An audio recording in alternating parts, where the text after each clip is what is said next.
በወልቃይት ሸረሪና ግንባር የተቀሰቀሰውን ጦርነት በተመለከተ ከ4 ኪሎ ለመጀመሪያ ጊዜ ማብራሪያ ተሰጠ። የትግራይን ጉዳዮች በተመለከተ የጠቅላዩ ቅርብ ሰው እንደሆኑ የሚነገርላቸው የቀድሞ የመከላከያ ሚኒስትር በአስቸኳይ ጦርነቱን እናቁመው ካልሆነ ከባድ መዘዝ ያስከትላል ሲሉ አስጠንቅቀዋል። ጦርነቱን የጀመረው ህወሓት ነው ሲሉም ከሰዋል። በዝርዝር ትሰሙታላችሁ። የህወሓት አርሚ 7 ጦር ጠንካራ ይዞታ የሆነችው ሸረሪና በመከላከያ ሰራዊት ቁጥጥር ስር ገባች። ሰራዊቱ ከእኩለ ሌሊት አንስቶ ከህወሓት ታጣቂዎች ጋር ባደረገው ለአስጨራሽ ተጋድሎ ነው ከተማዋን የተቆጣጠረው። በአየርና በሜካናይዝድ በታገዘው የዛሬ ውጊያ በርካታ የቡድኑ ዘመናዊ የጦር መሳሪያዎች የተማረኩ ሲሆን 2 ወታደራዊ ካምፖችም ዶግ አመድ መሆናቸው ተሰምተዋል። በራያና አፋር ግንባሮችም መጠነ ሰፊ እንቅስቃሴ እየተደረገ ነው። በሌላኛው ዘገባችን ታደምጡታላችሁ። ለጠቅላይ ሚኒስትር አብይ ነግሬው ነበር አስጠንቅቄውም ነበር ሲሉ የቀድሞው የዓለም ባንክ ፕሬዝዳንት እስካሁን ያልተሰማም ሚስጥር አጋለጡ። አሁን ያለው ችግር እንደሚመጣ ለጠቅላይ ሚኒስትሩ ነግሬው ነበር፣ ያንን ማስጠንቀቂያ ባለመቀበላቸው አሁን ያለው ኢኮኖሚ ቀውስ ተከስቷል ብለዋል። ታደምጡታላችሁ። በዮርዳኖስ የሚገኘው የአሜሪካ ኤምባሲ ቅዳሜ ዕለት በቀጠናው ያለው ውጥረት ከተባባሰ ዜጎች ከመካከለኛው ምስራቅ ለመውጣት እንዳያስቡ አሳስቧል። ይህንንም ይዘነዋል፣ ትሰሙታላችሁ። አክብሮታዊ ሰላምታችን በያላችሁበት የዓለም ዳርቻ የረሳችሁ የተወደዳችሁ አንድ አፍታ ሚዲያ ቤተሰቦች ከአንድ አፍታ ለአሁኑ መደመጥ አለባቸው ያልናቸውን ዜናዎች ወደ እናንተ የምናደርስበት ሰዓት ላይ ተገኝተናል። አብራችሁን ትቆዩ ዘንድ ግብዣችን ነው።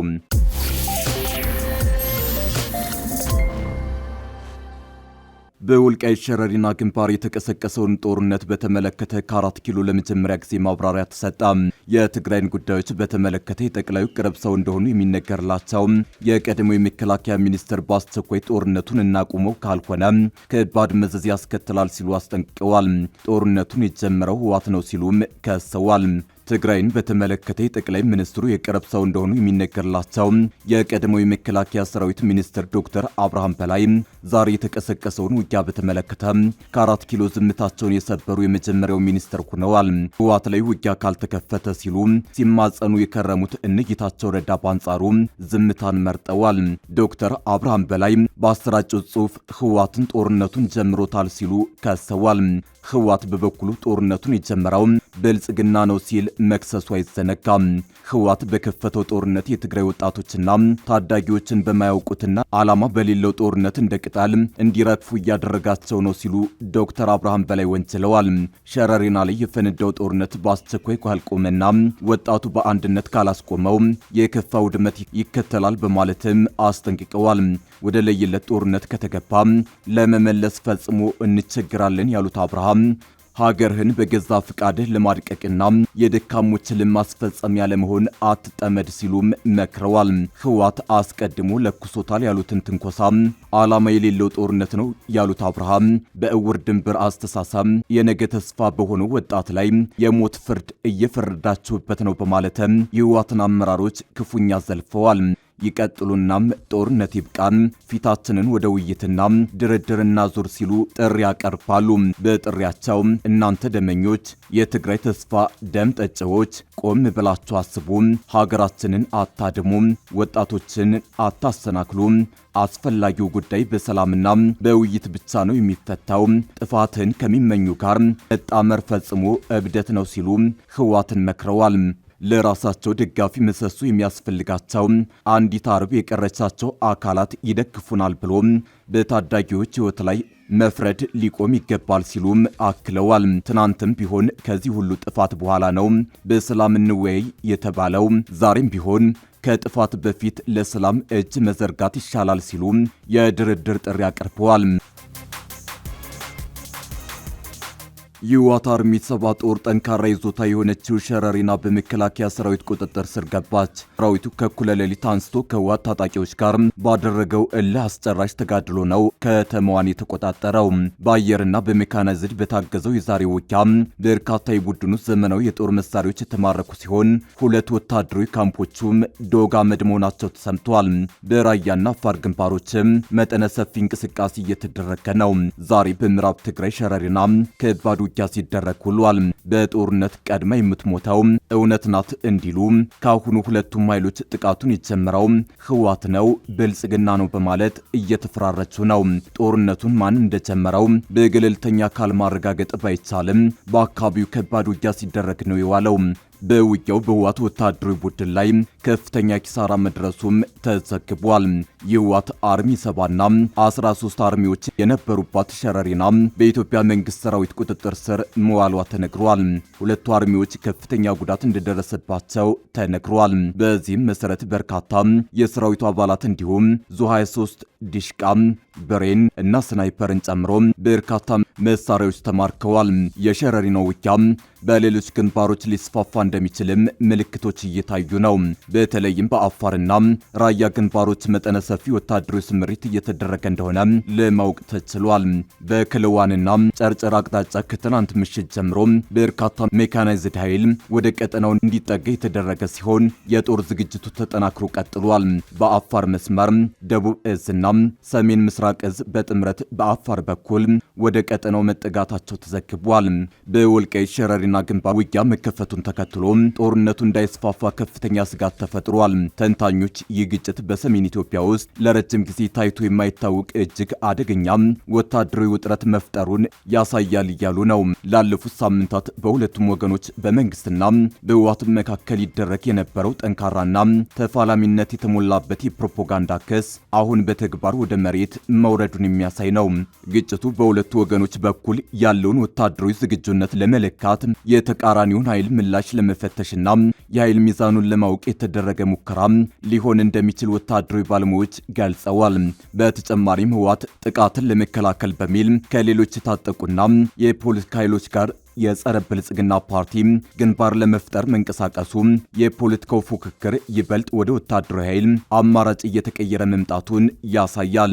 ታዋቂው የፖለቲካ ተንታኝ ፕሮፌሰር ኬጅል ትሮንቮል የዛሬውን ውጊያ በተመለከተ ባጋራው አስተያየት ግጭቱ እንዳይስፋፋ ጥንቃቄ መደረግ አለበት ብሏል። ይህ ክስተት አዲስ ሁለንተናዊ ጦርነት መጀመሩን ያሳያል ብሎ ለመደምደም አይቻልም ያሉት ፕሮፌሰሩ ብዙ ነገሮች በሚቀጥሉት ሰዓታትና ቀናት ውስጥ በሚታዩ ሁነቶች ላይ ይወሰናሉ ብለዋል። ቀጥለውም በተለይም የአሁኑ ዘመቻን ተከትሎ ቀጣይነት ያላቸው የምድር ጥቃቶች፣ በበርካታ ግንባሮች የሚሰነዘሩ ጥቃቶች፣ የአየር አቅም አጠቃቀም ወይም በሁለቱም ወገኖች በኩል ሰፊ ቅስቀሳ የሚደረግ ከሆነ ነው። በዚህ ደረጃ ግጭቱ ሰፊ ወታደራዊ ዘመቻ የመጀመሪያ ምዕራፍ ሊሆን ይችላል፣ ወይም ደግሞ ቁርጠኝነትን ለማሳየት የተቃራኒውን ወገን ምላሽ ለመፈተሽና ተጨማሪ ውጥረትን ለመግታት የታለመ አስገዳጅ ኃይል ማሳያ ሊሆን ይችላል።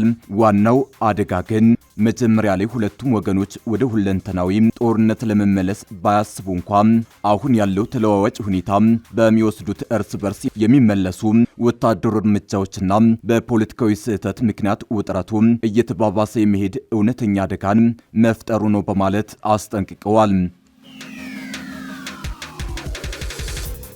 የቀድሞው የዓለም ባንክ ፕሬዝዳንት ዴቪድ ማልፖስ የኢትዮጵያ ብር መዳከምና የውጭ ምንዛሬ ማሻሻያዎች ድህነትን በከፍተኛ ሁኔታ ማባባሳቸውን በመግለጽ በብር ደሞዝ የሚከፈላቸው ሰዎች ገቢያቸው እጅግ ቀንሷል ሲሉ ተደመጡ። በተቃራኒው ጥቂት ቡድኖች የውጭ ምንዛሬውንና የሀገር ውስጥ ብድርን በልዩ ሁኔታ ማግኘት በመቻላቸው ተጠቃሚ መሆናቸውን ጠቁመዋል። ማልፖስ ስታንሊ ፊሸር መታሰቢያ በተሰኘ መድረክ ላይ የህዝብ ዕዳና ማዕከላዊ ባንኮች በሚል ባቀረቡት የፖሊሲ ጥናት ሰነዳቸው ላይ ኢትዮጵያን በዋናነት በምሳሌነት የተጠቀሙ ሲሆን ሀገሪቱ የእርሻ መሬት፣ የተፈጥሮ ሀብት፣ የውሃ፣ ተስማሚ የአየር ንብረትና የሰው ኃይል አቅም ያላት በመሆኗ ትልቅ የእድገት አቅም ያላት ሀገር እንደሆነች ገልጸዋል። የዓለም ባንክ በኢትዮጵያ ውስጥ ወደ 200 የሚጠጉ ፕሮጀክቶችን በገንዘብ መደገፉንና 43ቱ አሁን በሂደት ላይ እንደሚገኙ የጠቆሙት ማልፖስ ሆኖም የሀገሪቱ የነፍስ ወከፍ ገቢ አሁንም $1100 አካባቢ በመሆኑ ከዓለም ድሃ ሀገር አንዱ አድርጓታል ብለዋል። ዴቪድ ማልፖስ እንደ አውሮፓውያን አቆጣጠር በ2019 ከጠቅላይ ሚኒስትር አብይ አህመድ ጋር ለመወያየት ወደ ኢትዮጵያ በመጡበት ወቅት ባለ ብዙ የውጭ ምንዛሪ ተመንና በአስተዳደራዊ መንገድ በሚመደብ የውጭ ምንዛሪ ስርዓት ስር አንድ የአሜሪካ ዶላር በ28 ብር ገደማ ይመነዘር እንደነበር አስታውሰዋል። የአስራት የተመረጡ ነጋዴዎችና ቡድኖች የውጭ ምንዛሬን በልዩ ተመን እንዲያገኙ ያስቻለ ሲሆን ይህም በተደጋጋሚ የብር ዋጋ እንዲዳከምና ከፍተኛ ፍላጎት እንዲፈጠር አድርጓል ብለዋል። የብር ዋጋ መዳከም ፍላጎቱ እጅግ ከፍተኛ ነበር፣ ምክንያቱም እጅግ አትራፊ ነበር ሲሉ ተናግረዋል። ተጽዕኖውን በቀላል መንገድ ያስረዱት ማልፖስ ብር ዋጋ ባጣ ቁጥር ተራው የኢትዮጵያ ሕዝብ ደሞዙና ቁጠባው የመግዛት አቅሙ በመቀነሱ ጉዳቱን እንደሚሸከም፣ የውጭ ምንዛሪ የያዙ ወይም ልዩ የብድር ዕድል ያገኙ ወገኖች ደግሞ ተጠቃሚ እንደሚሆኑ ተናግረዋል። ይህ ግምገማቸው የመጣው የዋጋ ንረት በኢትዮጵያውያን ቤተሰቦች ላይ ጫና ማሳደሩን በቀጠለበት ወቅት ነው። እንደ አውሮፓውያን አቆጣጠር በ2026 የመጀመሪያው መንፈቅ ዓመት የዓመታዊ የዋጋ ግሽበት ምጣኔ ወደ 13.4 በመቶ ያደገ ሲሆን ይህም ከአስሩ ዋና ዋና የአፍሪካ ኢኮኖሚዎች መካከል ከፍተኛው ጭማሪ ነው። ይህ ጭማሪ በዋናነት በምግብ ዋጋ መናርና የመንግስት የማክሮ ኢኮኖሚ ሪፎርም ፕሮግራም ወደ ገበያ መር የውጭ ምንዛሪ ተመን መሸጋገርን ጨምሮ የመጣ ነው ተብሏል። የምጣኔ ሀብት ባለሙያዎች ምንም እንኳን አጠቃላይ የዋጋ ንረት ከነበረበት ከፍተኛ ደረጃ ቢቀንሰም ዝቅተኛ የዋጋ ንረት ምጣኔ ማለት የእቃዎች ዋጋ እየቀነሰ ነው ማለት እንዳልሆነ ማስጠንቀቃቸውን ከዚህ ቀደም መዘገቡ ይታወሳል።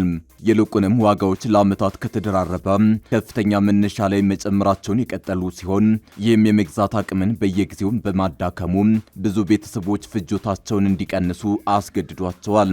ዴቪድ ማልፖስ በተመሳሳይ ሁኔታ ተደጋጋሚ የብር ዋጋ መዳከም የቤተሰቦችን ገቢና የዓለም አቀፍ የልማት ፋይናንስን ዋጋ እንደቀነሰው ተናግረዋል። የዓለም ባንክ ብድርን በምሳሌነት ያቀረቡት ማልፖስ መጀመሪያው 2.8 ቢሊዮን ብር የሚያወጣ ልማት ያመነጫል ተብሎ ታስቦ የነበረው የ100 ሚሊዮን ዶላር ፕሮጀክት የምንዛሬ ዋጋ ከተዳከመ በኋላ እጅግ አነስተኛ የመግዛት አቅም ብቻ ማቅረብ ተችሏል ብለዋል። ከብር ዋጋ ማሽቆልቆል የሚገኘው ትርፍ ለማዕከላዊ ባንክና በመንግስት ባለስልጣናት ለተመረጡ ጥቂት ሰዎች የሚገባ ሲሆን ወጪው ደግሞ በድሃው ሕዝብ ላይ በሚጣለው የህቡ የዋጋ ንረት ታክስ ይሸፈናል ያሉ ሲሆን አክለውም በብር ደሞዝ የሚከፈላቸው ሰዎች የመግዛት አቅማቸውን ተዳክሟል ብለዋል። በዮርዳኖስ የሚገኘው የአሜሪካ ኤምባሲ ቅዳሜ ዕለት በቀጠናው ያለው ውጥረት ከተባባሰ ዜጎች ከመካከለኛው ምስራቅ ለመውጣት እንዲያስቡ አሳሰበ። በአሁኑ ወቅት በመካከለኛው ምስራቅ የሚገኙ አሜሪካውያን ጥንቃቄ እንዲያደርጉና ንቁ እንዲሆኑ ያስፈልጋል ብሏል።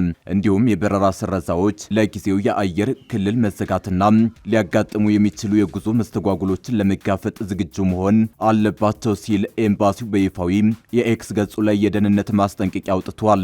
እንዲሁም ከመካከለኛው ምስራቅ ውጭ ያሉ አሜሪካውያን በቀጠናውና ወደ አካባቢው የሚያደርጉትን ጉዞ ሊያስቡበት እንደሚገባ መክሯል። ኤምባሲው ኢራንና ኢራንን የሚደግፉ ቡድኖች በባህር ማዶ የሚገኙ የአሜሪካን ንብረቶች ሊያጠቁ ይችላሉ ሲል አስጠንቅቆ በመካከለኛው ምስራቅ ያለውን ሁኔታ ያልተረጋጋ ሲል ገልጾታል።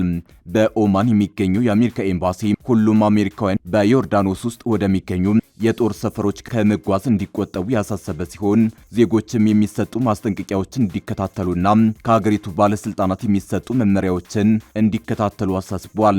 ይህ ማስጠንቀቂያ የተሰጠው በአሜሪካና በኢራን መካከል ያለው ውጥረት በከፍተኛ ሁኔታ በተባባሰበት ወቅት ሲሆን ዋሽንግተን በዚህ ሳምንት መጨረሻ በኢራን ላይ አዳዲስ ጥቃቶችን ለመፈጸም እቅድ እንዳላት ሲቢኤስ ከባለስልጣናት ያገኘውን መረጃ ጠቅሶ ዘግቧል።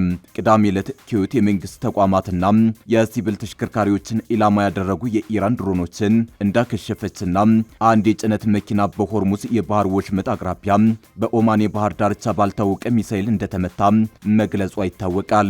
በሁለቱም ክስተቶች ምንም አይነት ጉዳት አልደረሰም ተብሏል። ይህ በእንዲህ እንዳለ በኦማን ባህር ዳርቻ ሁለት የነዳጅ ጫኝ መርከቦች ማንነታቸው ባልታወቁ ተወንጫፊዎች መመታታቸውን የዩናይትድ ኪንግደም ባህር ትራንስፖርት አስታውቋል። እንደ ዩኬ ባህር ትራንስፖርት መረጃ የመጀመሪያው ጥቃት የተፈጸመው በሰሜን ምስራቅ ኦማን የባህር ዳርቻ በምትገኘው ሊማ በቅርብ ርቀት ላይ ነው። ዩኬኤምቲኦ ነዳጅ ጫኝ መርከቡ ምንነቱ ባልታወቀ ተወንጫፊ ተመቱ የሞተር ክፍሉ ላይ ጉዳት ደርሶበታል ብሏል። በጥቃቱ የሞቱ ሰዎች አለመኖራቸውንና ምንም አይነት አካባቢያዊ ውድመት አለመድረሱን ጨምሮ አስታውቋል።